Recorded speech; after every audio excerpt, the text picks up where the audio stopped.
Understand what black is, the source from which all things come, the security blanket for the stars. Understand what black is. It's not a color, it's the basis of all colors. It is not a complexion, it is a reflection of all complexions called human. You're listening to the Tom Ficklin Show on WNHHLP 103.5 FM, your home for community radio. Good morning, everybody, and good morning, Harry, and good morning to Charles Warner Jr. Some people may know him as Chaz, but I might go back and forth in terms of juxtaposing Charles Warner Jr. and Chaz. I'm Chaz Warner. I'm a junior myself, and although my father has passed away, it's really good to kind of acknowledge kind of the shoulders that we stand on. Chaz, aka Charles Warner Jr., was kind enough to share with me about 4 or 5 talking points that we're going to discuss today. And Chaz, I just want to mention, I'm going to go right through the list. Okay. But even with number 1, if we wind up talking about number 1 for 55 minutes, that's fine. If we get to 2, that's fine. So that's kind of like a subliminal, but maybe not too indirect way of saying, if we don't cover all the points, I'll just have to have you back, man. You just have to commit. For sure. Commit to coming back, because the topics that we're going to raise in terms of, just as an example, promoting, supporting and teaching Black history and Black culture. The Amistad, some of you may have heard about Amistad, some of you may not. And it occurs to me, Chaz, that there's always the continual need to educate and inform, because there are always new people just kind of discovering things. I mean, it's just absolutely, it's really fascinating. So we're going to talk about Amistad and significance of Amistad in terms of New Haven's Black history, and then even kind of weave in Dixwell United Church of Christ and Varick, who, and both of those institutions have been here. Varick, AME Zion have been here for more than 200 years. Also, we're going to try to squeeze in contributions of African American women. As many of you know, this is Women's History Month, but Women's History Month is a 24/7, 365 endeavor, same way that Black History Month is a 24/7, 365 endeavor. And then also the Connecticut Freedom Trail. Chaz, aka Charles Warner Jr., is involved with the Connecticut Freedom Trail. And some of you may say, what, the Connecticut Freedom Trail? Never heard of it? Well, that's why we're doing the show today. And then even we're going to deal with really I'll say a historical treatment or a herhistorical treatment. You know, Chaz, there's a lot of discussion about pronouns these days, but whether history, H-I-S or H-E-R-S, it's the story of all of us. So yes. Historical moments and historical moments in terms of reckoning Blacks in the United States, and also I dare say throughout the diaspora, and current movements and trends. So Chaz, welcome. And you had mentioned that in terms of the background, you don't have any. You could have had some books because you're at school. Yes, sir. I am. Share with folks where you're actually at, and will I get you in trouble by mentioning the school, because you're supposed to be working, man? I mean, now you're spending time with me. That's all right. I'm on my lunch break. You're on your lunch break? Okay. Well, yes, let the superintendent, Eileen Tracy, know that you're taking your lunch break and not kind of depriving your wisdom from the students, because that's really why we're doing the show. I mean, I mentioned the talking point, but what is it in terms of the future of our generations and the adult role in that regard? So Chaz, let's jump in. I mean, the importance of promoting, supporting, teaching Black history and Black culture, and let's go for it. I mean, this is not a mundane topic, and people may think it's been overly discussed, and there may be too much conversation. But I dare say, no, this educational crisis is beyond belief. So what are your thoughts in this regard? It's important because it gives young people a understanding of who they really are and where they come from. And not only is important for African American young people and people in general to understand Black history and Black culture, but it's important for other people. A huge part of the problem and plight of the African American has been the history of not being recognized for being human, for not having made any contribution. And it's a falsehood. It's not true. From the very beginning of America's history, Black people have been involved in the development of what we know as America. And people need to know. And in terms of people needing to know, What's been your experience? Because you've been teaching you've been in the school system I know you've been on the counseling side. You've been on the instructional side as well. Is that correct? Yes, I have been. So I mean, you have kind of a rounded approach to from the elementary school standpoint. Do you see and how many years have you been involved with the New Haven school system? My 14th year. And so you started when you were like 15 or something? I mean, I'm just saying. But close to it. Years. Close to it. So, and you worked at what are some of the schools again? I worked at, I spent most of my career at the Strong School / Barack Obama School.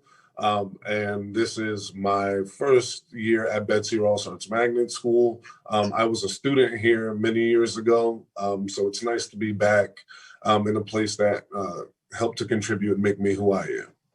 And what have you sensed over these 12, 13, 14 years in terms of young people's, and particularly this precious elementary stage where their minds are open and they're looking and seeking learning, and also they're still being bombarded with media, dare say media lies, media falsehoods and media fake news. What's your sense of how they're kind of dealing or recepting or integrating or even understanding their place on the planet?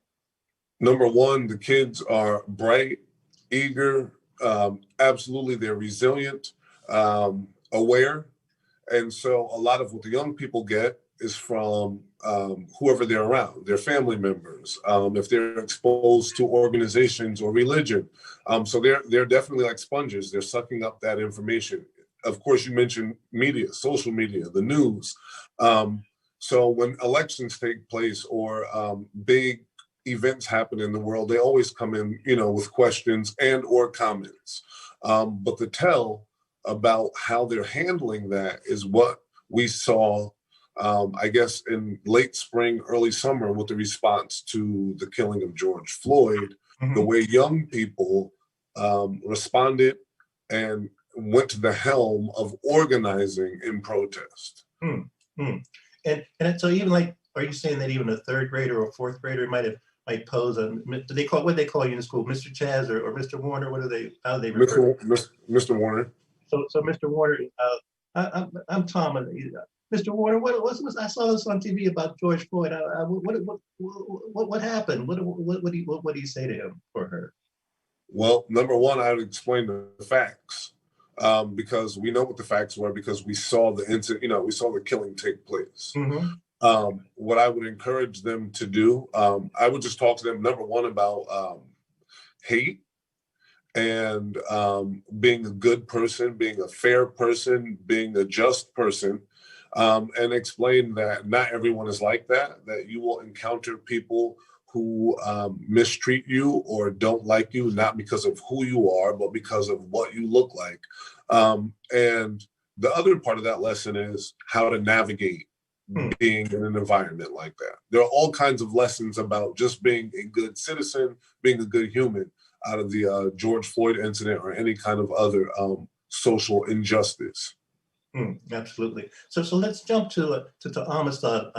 March, it just occurs to me, Chaz, aka Charles Warner Jr., that March is a significant month in terms of Amistad and the United Church of Christ and kind of the recognition in that regard. So let's jump to Amistad and your involvement there, because although I think I became aware of the event, and we had our Freedom Schooner, and right. If you go downtown, you'll see a presence there created by Ed Hamilton. So I would say 25 or 30 years. In fact, when the schooner was kind of in the drawing board stage, I was at the inner city newspaper on 50. We were at 55th Street that time, and I can remember Khalid Lum and Joyce Poole being in the office because under at that time Governor Lowell Weicker, they were kind of just looking at the actual designs for it and thoughts and funding for the Freedom Schooner. But let's talk about Amistad, and I would say we can spend 10 minutes on this issue because this is really, really key. We talk about George Floyd, but back in I guess 1842, 1843, there were some things going on that some people's necks were some knees were on some people's necks, literally and verbally and physically, even back then. In 1839, a group of illegally taken African people were being transported to Cuba to work on plantations. And, one of the captives was able to get free from his shackles and help the others get free. And they ended up taking over the ship by killing the captain and one of the cooks on board. And then the remainder of the crew, they made them turn back east towards home, which is Mende Land, now Sierra Leone. And on the way back east, the crew by night would turn back in the other direction. So you have this east, back kind of movement of the ship. So it ends up going up the east coast of America, and it was found by the United States Navy or Coast Guard docked off the tip of Long Island, looking to receive more provisions. And when that boat was, when that schooner, La Amistad, was stopped by while it was stopped by the U.S. government, they found these 53 Africans aboard. Now, you mentioned illegally. I thought slavery was legal for a long time. So you mentioned... And it was, but at this point, the United States and some European nations had outlawed the trade. Uh-huh. So if you were already enslaved and your descendants were already enslaved, then you were part of the system. But taking in new people was outlawed. So they were illegally taken and transported. So these were smugglers? Absolutely. Pirates? Yes. And, it became an international incident because originally when they were captured off the coast of Long Island, the powers that be in Connecticut received them in chains. And President Martin Van Buren, his idea was to return them as property of the Spanish crown. And that's when a group of abolitionists got together and started fundraising to defend these captives, saying that they were free people who deserved to not be returned to the Spanish in shackles, but they should be returned, freed, and returned to their homeland as free people. Boy, every time I hear what you've just said, so many thoughts come to mind. But let's stay in this 1838, 1839, 1840 kind of period. What did New Haven, Dixwell, other people here? What we were on the scene. There were Black people in New Haven back in and progressive white people back in that time. Absolutely. And at the helm was a man by the name of Simeon Jocelyn, who came from an old, proper, prominent New England kind of bloodline. And Simeon Jocelyn eventually became a minister, but he was just a good person, at one time, what you'd call like a theology student at Yale. And he felt like it was a part of his personal spiritual work to make sure that the Black population that he saw in New Haven was attended to, because he knew they were mistreated. Housing was bad. Jobs weren't available. They were taxed by the Connecticut government, but weren't allowed voting privileges. And he thought that it was more than appropriate that they have someone to organize them and help guide them in their pursuit for justice, because they were already doing things. William Lansing and Bias Stanley, two Black men, petitioned the Connecticut legislature in 1814 for the right to be absolved from paying taxes because they could not vote. And see, William Lansing's father had been a Revolutionary War veteran. The point of that war, so said the colonists, was to fight what? Taxation by the crown with no representation. And here you have these Black men paying taxes who can't vote. And they said this is unfair. So in 1814, they were already doing civil rights, human rights work, protesting. And so Simeon Jocelyn, just got with a group of already there Black leaders and helped to organize them further. Boy, I mean, and just that connection of passing the baton, of sharing information, that we talk about, make a movement has to be sustained. So, we can't just go from Black Power to Black Panthers or Black Lives Matter without having a sustained continuation. Take us to Simeon Jocelyn a little more, because when people drive around New Haven, they may be familiar or may not be familiar with Jocelyn Square. I mean, yes, here we have a location in New Haven that's named Jocelyn Square. And Jocelyn Square is named Jocelyn Square because Simeon Jocelyn took his civil rights work further. So you have him working with a group of Black leaders in New Haven early on, I'd say pre-1820. By 1820, he formalizes his work with these leaders, and they form the African Ecclesiastical Society. That group eventually grows into the Temple Street Congregational Church, which then moves to Dixwell Avenue and becomes Dixwell Congregational Church. Now, say that again, because I don't think people caught all that. Simeon Jocelyn and a group of Black leaders formed the African Ecclesiastical Society. And that formally, on paper, the first meeting that we have records of is 1820. But we know that these people were already meeting and dealing with each other before. The African Ecclesiastical Society grows to become the Temple Street Congregational Church. And it was on Temple Street from the 1820s until 1888. By that time, they had built a new church on Dixwell Avenue to be closer to the heart of the Black community. And then they changed their name from Temple Street Congregational Church to the Dixwell Congregational Church. Share with people why this might sound, I don't mean to be sarcastic or judgmental, because you and I are friends, but why you're involved with this. What's you hold some titles in terms of church historian and Connecticut Trail. What authorizes you to kind of speak this truth on Friday, March 12th? Well, one of the things is I was sort of like a historian understudy, if you will, for the official church historian, Margot Taylor, who for many years cataloged and archived and shared information about people affiliated with the Dixwell Congregational Church and the institution of the church. So I worked under her for many years, supporting her.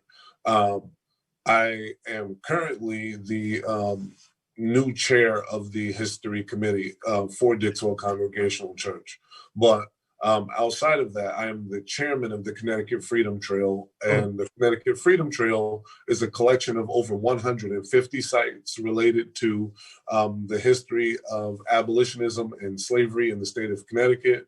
It also recognizes sites related to the 21st century contributions of African Americans in the state, all over Connecticut, small towns, big cities. And we're going to get to the Connecticut Freedom Trail in a few minutes, but I still want to stay on this 1839, 1814, 1850, 200-year kind of thing. So tell us a little bit more about the over 200 years there's been a church. Very. Well, to share. I mean, people. I think we lose sight that yes, we can be caught up and honestly and legitimately so in our movements today and our being woke, to hear that expression. But folks have been woke. There've been some folks been woke for a long time and trying to kind of make this thing happen. Yes. The Dixwell Congregational Church and Varick both are two Black churches in New Haven that have been in existence for over 200 years. Varick formally being older, I think their origin is 1818, and they've been serving the community through the AME Zion denomination, and Dixwell shortly thereafter through the Congregationalists. And because of COVID, I think you guys were, Dixwell in particular, you had a lot of celebration plans that were going to kick off last year that perhaps have been postponed. So kind of share with us a little bit about that. Yes, the Dixville Congregational was celebrating 200 years in 2020, and there were, gala plans and a week of activities that got delayed because of the pandemic. However, plans to proceed are still in the works. But I'm sure by the spring of 2022, people will be able to be back together again. So that's what the time frame is looking like. So it won't be a 200th celebration, but it will be a 200 plus celebration. Right. And then, of course, like I said, Varick celebrated their 200 years in 2018. But the thing is that I want to point out that both institutions, to me, are relevant not because of being churches in the sense of religion, but in the African American tradition, church was the hub for everything. Mm-hmm. It was the hub for community life and education and social welfare programming and even medical knowledge. So these churches are not just, this is where people go, clap, sing, and pray, but this is where the Black community was developed. Mm. And if you look particularly at the history of Dixwell Church, they have been at the beginning of every stride gain that Blacks in New Haven have had. Historically, Dixwell has been at the beginning. If you look at schools, that came out of the Temple Street Congregational Church. If you look at housing, you mentioned Jocelyn Square. Simeon Jocelyn and cohorts purchased land to create a planned neighborhood, interracial planned neighborhood, where the requirement for being able to purchase and live there was not skin color, but was character. And you have the Jocelyn Square area being one, and then the other area is Trowbridge Square, which was modeled after 9 squares of the original New Haven. And there was a school there for Black children called the Carlisle Street School. And members of the Black community and Simeon Jocelyn served as governors and owners of that property until they sold it to the city and it became a school that was integrated.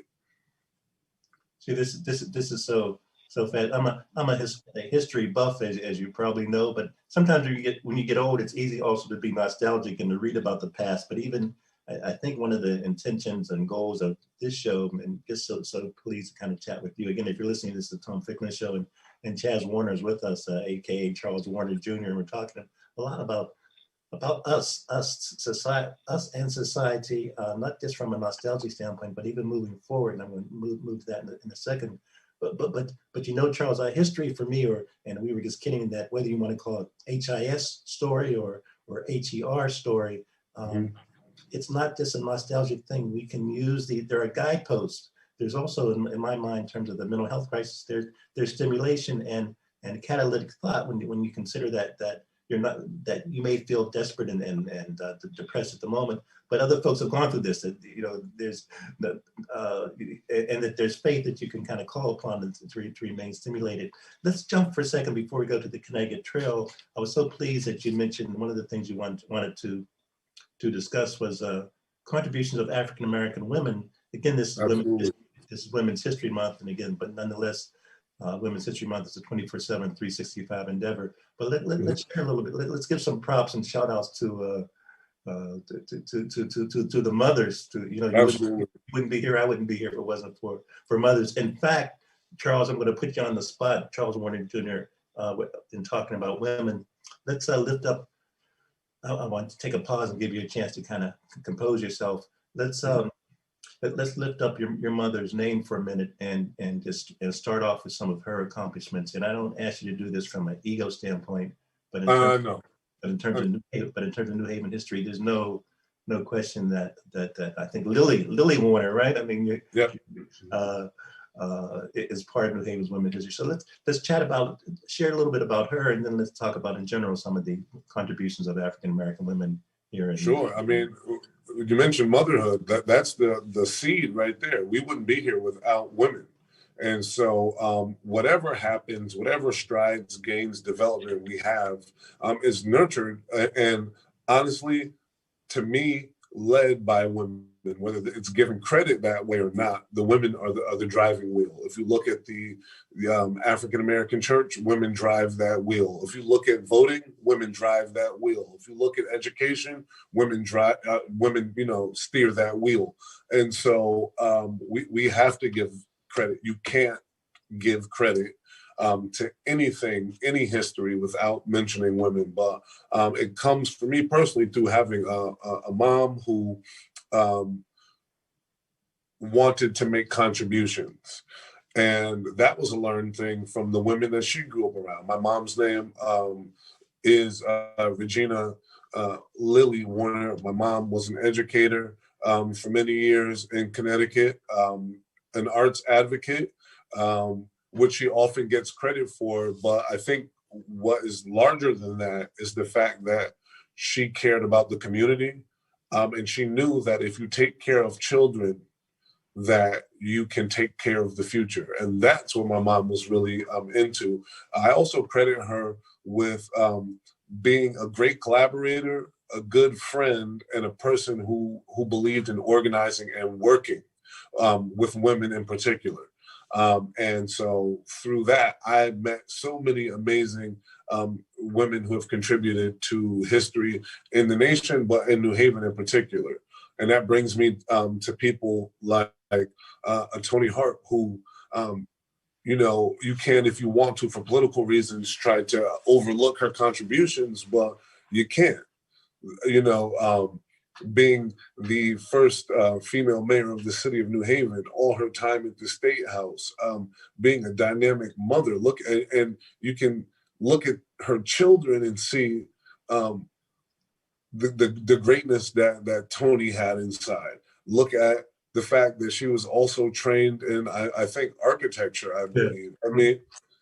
That gets overlooked all the time. Not just her. You have people like my old schoolmate from Betsy Ross, Taisha Walker Myers. Mm-hmm. I was in middle school with Taisha, and it's amazing to see the contribution she's making to the city in terms of being chair of the Board of Alders. Yeah. And there's so many others. I hate to name individuals because you leave out so many, but I'll get you off the hook. We're not going to be able to mention anybody, but mention everybody, but mention another 5, and I'll take the heat if someone calls me and says that Chaz did not mention my name. But let's give us another 5 because this is so important for Women's History Month. Well, historical figures, you have Helen Hagen, who grew up in New Haven, learned to play the piano first by her mother, developed her talents at the Dixwell Congregational Church by the age of 9. She was playing the organ there, and she eventually became a choir director as a child. She won a scholarship to Yale University School of Music, graduated, I believe, in the class of 1912 from the Yale School of Music, which would make her the first Black woman to graduate from Yale University, period, if you look at it that way, because they weren't taking women at the time, but they were in the music school. She went on to be a nationally and internationally known concert pianist and educator. And she was recently honored by the New Haven Symphony, buried in the Evergreen Cemetery. You have other women like Martha Franklin, who was from Meriden, who was an early Black trained nurse who went on to found the National Association of Negro Nurses, which is still in existence today. Right. You have Sarah Boone, who is was a New Haven resident, who invented or got a patent for it in the 1890s for the ironing board, not the one today. My shirt, my iron shirt was, I celebrated Black History. It's 11:30. When I ironed my shirt, you're saying? Okay, all right. Absolutely, absolutely. I should say my wife ironed it, but anyway. And Sarah Boone was a modiste, and this creation of the ironing board made it easier for her to iron her creations. And so there are a lot of things that the New Haven community has to celebrate and commemorate and be inspired by. And that's the point. It's not just bragging about people. It's we're teaching. When we do this, we are teaching. Our kids are going to hear this and be inspired. So if you see nothingness, if you hear nothingness, if you hear the trope about inner city young people or Black people or Hispanic people or whoever people that are marginalized, you say, no, these examples show me that I can be like this and I have a legacy to stand on. Absolutely. Is there another name that's kind of burning in your mind that you want to share? I can give you another one. She's not a New Haven native, but I mean, Yale, for some people, it could be a gift and a curse, if you will. It has brought so many wonderful Black people through New Haven. So Ann Cook, who was a luminary in the stage world, she studied for an MFA at Yale. During her process, her professor said, no, you need to go for the doctorate in theater studies. And so Ann Cook graduated from Yale with a doctorate in theater in the 1940s and became the second African-American known to earn the PhD in theater, and obviously the first Black woman to do so. And she was the mentor to many Broadway actors and film actors. One in particular was the mother of the famous musician Lenny Kravitz, Roxy Roker, who played Helen Willis on The Jeffersons. Ann Cook mentored her directly. And so she also created theater programs all over the country at historically Black colleges and universities, and gave Black people who were denied entrance to public accommodations to watch theater programs and participate in different drama programs. And Cook helped to start programs all over the country. Boy, so that really that's another New Haven brush with history. Absolutely. We're gonna go to the Connecticut Freedom Trail, and I'm not sure how you even find time to do that, given everything that you've indicated already. And then try to maybe close out a little bit with and I like the way that you phrase it, the reckoning with the historical treatment of Blacks in the U.S. But before I do that, just in closing, and I might get in trouble for this, but I don't know all the ministers that have been at Dixwell, but I would urge people to kind of just Google. There's been a lot of stellar ministers, and Reverend Jerry Streets is there now. I think Reverend John Henry Scott prior to that. But and then in terms of, I think it was Reverend Edmonds before that. But Reverend Edmonds, in terms of support from women, separate from his wife, he had a secretary. And if you ask me, do you recall her name? Are you talking about Sharon Holland? So lift up her name, and I saw her recently. I hadn't seen her like 10 or 20 years. But there's always when we talk about the backbone, and you referenced this already, but just lift up. Nothing against what Reverend Edmonds did not accomplish, but I'll say it for the public record. If it wasn't for Sharon and being there day in, day out, 24/7, 365. She was a major cog in the wheel of Dixwell, and still today you can ask her. She's got an encyclopedic knowledge of efforts and initiatives in the history, because she was in the room. And not only was Sharon like a major backbone for Doc, but there were a number of women. Jean Bowen, who just recently passed, who was a longtime educator, and who herself helped to organize a union for early childhood workers so that they could be paid nicely and fairly, and have access to benefits. There were a number of women at Dixwell Church that kept that lifted Doc up to be able to do the things he did. Of course, his wife. And if you look, another person who I should have mentioned, I'm glad you brought me back, was Toni Edmonds Walker, Doc Edmonds' daughter, who herself is making Connecticut history by being a state representative from New Haven, and a leader at the Connecticut legislature in the Appropriations Committee. And you're right, we are going to get in trouble, so we better leave. You better move on this topic, because I'm really so glad you mentioned my state rep. I live in Tony's district, but to put my foot in my mouth even a little more, I believe there's a New Haven public school principal connection between Sharon Hollis, Sharon, and her daughter? Yeah, sure. Sequela was trained from the community here in New Haven, and went on to give to the place that gave to her, as serving as a principal at a number of schools in the New Haven public school system. Sure. And there are a number of educators that came out of the community, out of Dixwell Church, out of the Q House, out of Bethel Church and St. Luke's, and all the other institutions in New Haven. My point is, and it relates to people who are from the community, who have benefited from having the contact with mentors and people who paved the way for them before. Indeed, indeed. And I'm so excited about the new Q House going up and the Concord, that whole Dixwell, I mean, the Dixwell, New Holtville area can really be, in my mind, we need to see it as a new, it can become a New England destination from cultural, educational, so many components. Let's jump to the Connecticut Freedom Trail. This is something that really is near and dear to my heart. I've been meaning to kind of take pictures and go to almost all of the sites. I haven't gotten to a lot of them, but I was thinking about John Brown the other day, and was up in Torrington maybe 10 years ago.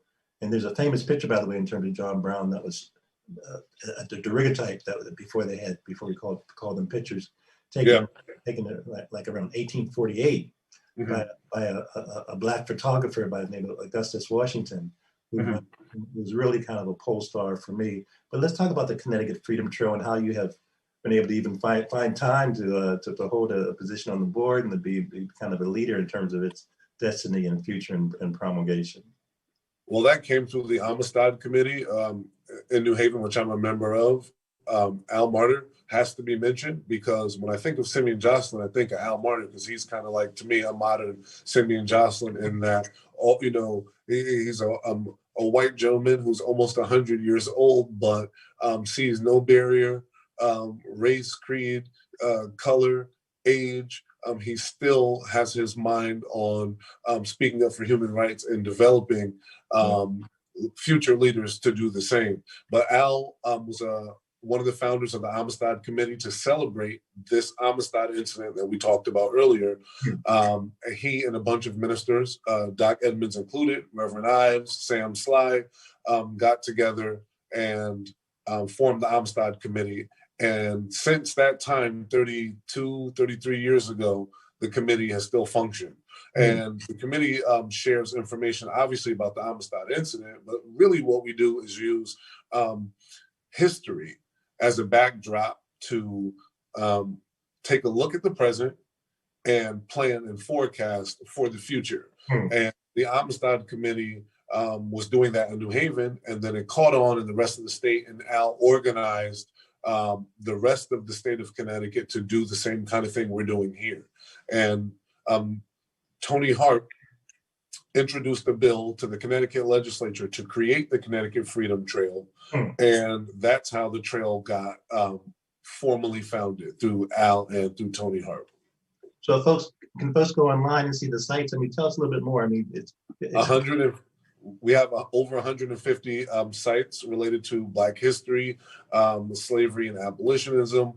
They involve libraries, museums, monuments, churches, old school buildings. They involve everything from the Hartford Athenaeum to the old Connecticut State House.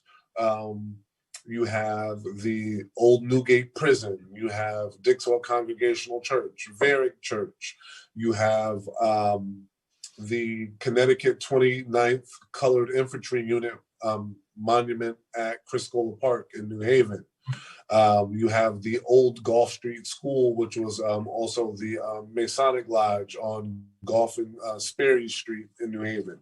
So you have a wide swath of sites that people can visit, can learn about. And inside of those individual sites, you're getting a whole bunch of, new history. The Mary Eliza Freeman houses in Bridgeport. We have sites in Stonington, Greenwich. So Connecticut has taken a really good a really big step at making sure that the contributions of African Americans are cataloged, remembered, and shared. And we just have to make sure that we promote that and offer opportunities for people to go and learn. And I believe September in the past has been, and I don't say in the past it's because of COVID though, but September has been kind of the Connecticut Freedom Trail celebration. It is. So every September, for sure, the individual sites do something to do a public event to raise awareness about their individual site, and usually at that time we also do some kind of big public ceremony here in New Haven. We look to induct sites during that month, and I'm excited because now that we can be back together in person soon. It'll be nice to be able to bring the community to some of these events together again. Indeed, so something to look forward to in this coming September, God willing. So yes, it's so important. Just as you were talking, Chaz, and you're listening to the Tom Ficklin Show, and Chaz Warner is here on the line, aka Charles Warner Jr., and we're talking about really a lot of important information about how people have come together of all persuasions and sexes and religious beliefs and non-beliefs, but just the one belief, the unified belief that humanity needs to be always celebrated and not oppressed. But I'm curious, Chad. And again, if you hear that buzzing, Chaz is on his lunch hour, but he's at work, so don't be disturbed. It's not a fire alarm, so you don't have to leave immediately. But let's kind of close out for that. We have another maybe 10 or so minutes, or 10, 15 minutes. And I want us to kind of deliberate on. You mentioned, and I was so glad you did, about the reflections or recollections, this moment that we're in.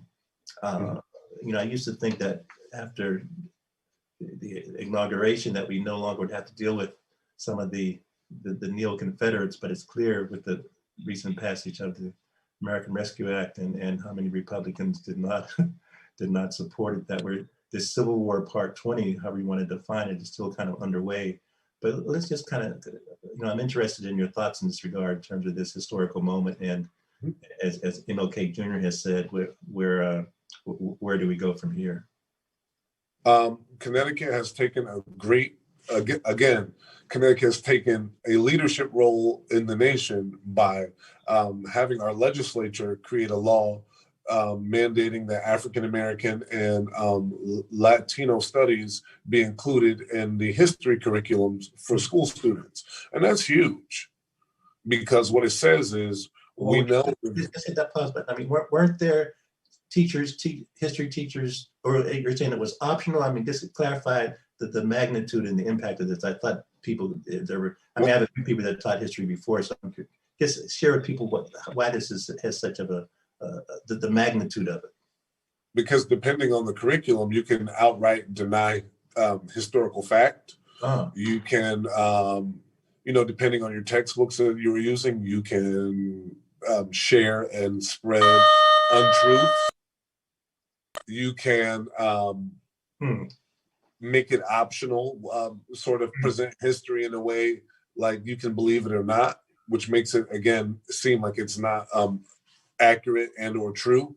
And so to have the legislature, or you can all just eradicate it altogether, not mention anything. Don't present any position along the lines of Latinos or African Americans in the curriculum. You can outright deny it.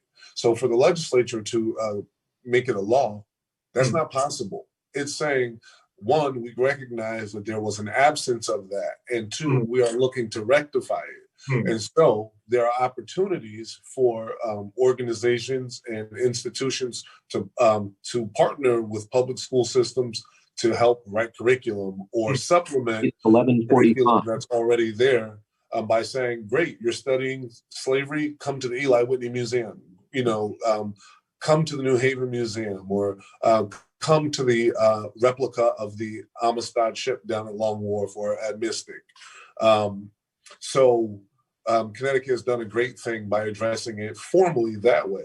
You can also address these things by offering public education opportunities, like the Amistad Committee. The Gilda Lehrman Center at Yale University does that. You do it through your work as a commentator and as a journalist. You do it through photography just by sharing images. All level of education is necessary. Images showing that people laugh, learn, live, love.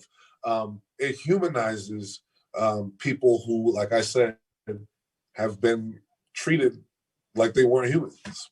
And did you say out of all the states, we're the first state to kind of do something like this? I don't know if it's the first, but it's definitely like an early state, especially in the face of some of the mood that was in the country.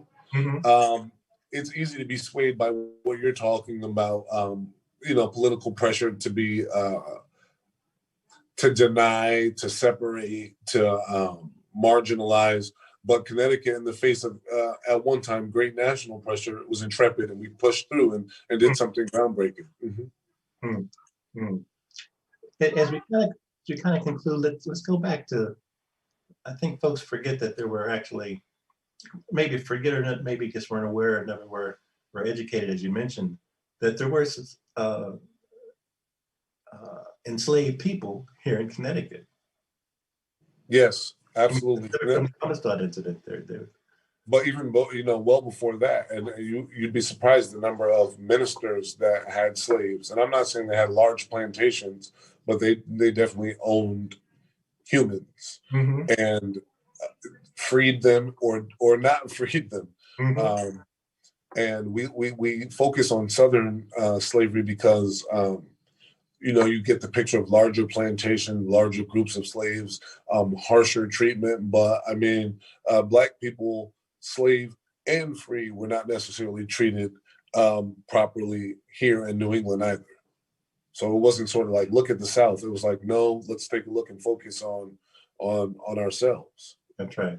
Let's kind of like take a deep breath and see what's on your mind, your heart, and your soul for these remaining five or so minutes. What the paradigm is that Harry, our station manager, will play the music, and that'll be our cue. We'll not only be kicked off, but even if we try to speak, then he'll turn up the volume on the music, so we'll know the show will be over when he gives us that high sign with the music. But we have another 5 or so minutes before that takes place. Just want to kind of give you a chance to kind of reflect on what we've discussed thus far and see if we omitted anything, or if there's other thoughts that you'd like to share.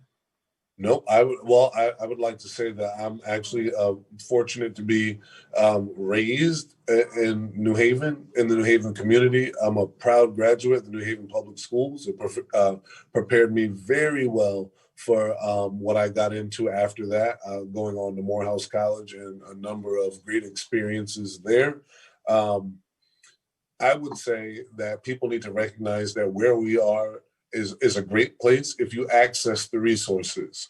I'm obviously proud to be working at New Haven Public Schools, where they make every attempt to reach the kids, to reach their families, to address social and emotional needs.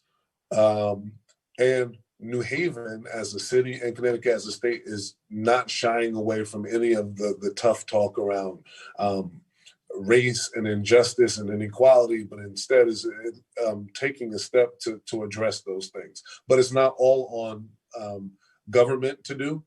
Citizens have a job to be informed, to not only then be informed, but then to share and teach. That's the job of the citizens. We prop government up. We prop the systems up. And so if we want them to do well and be accountable, we must do well and be accountable.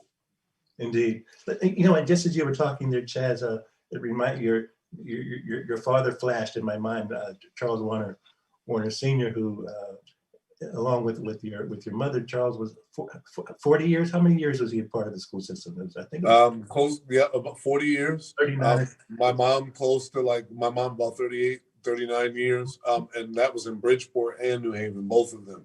But I'm glad you brought my dad up, because I was thinking, I guess I took having a good father for granted for a long time, because I figured that's what happened. Mm-hmm.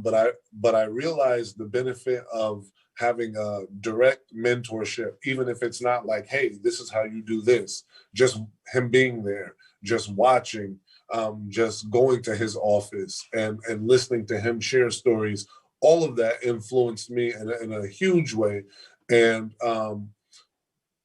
I want to impress upon the listeners the importance of fatherhood and taking care of your responsibilities. I grew up in Beaver Hill, so I'm a proud Beaver Hill resident still in my heart.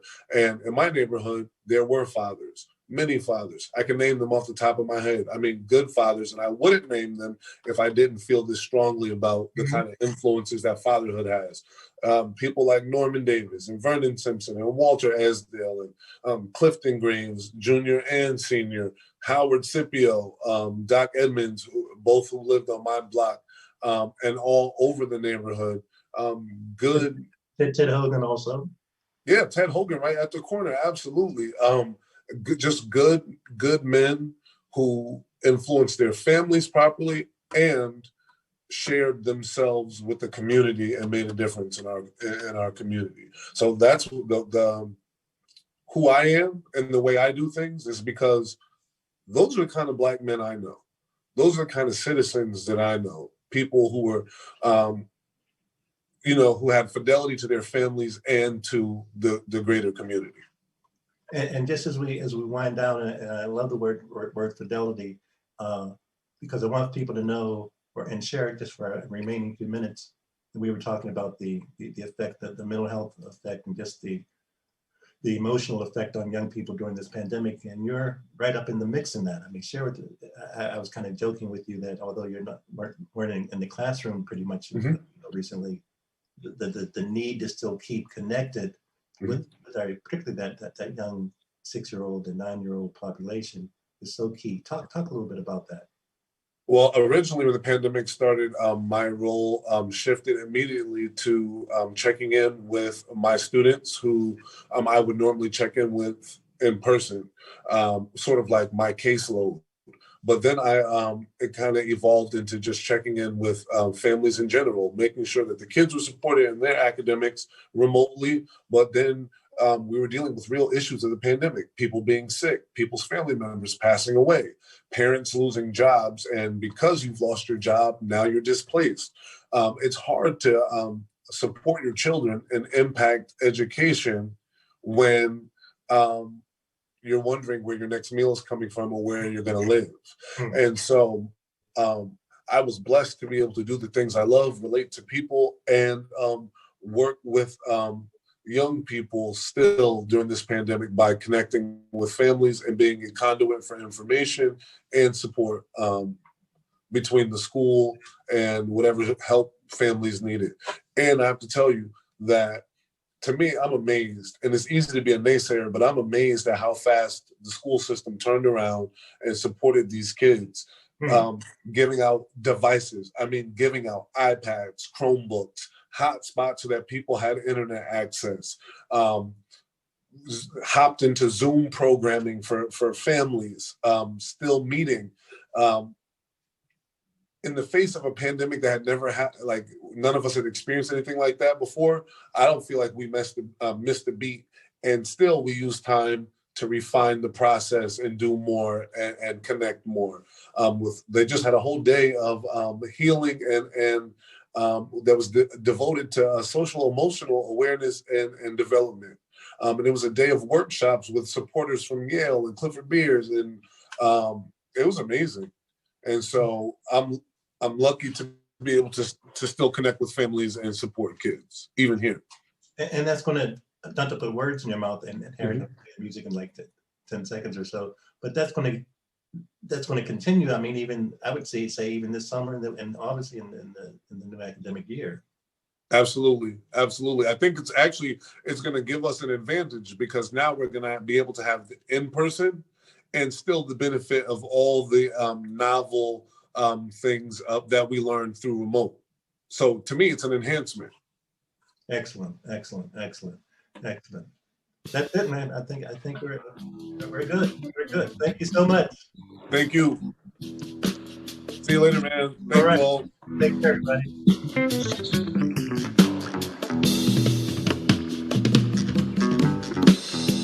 Understand This is what Harry black Groves, and you're is. listening to The source WNHHLP from which all things 103.5 FM, New Haven. Security blanket for the stars. Understand what black is.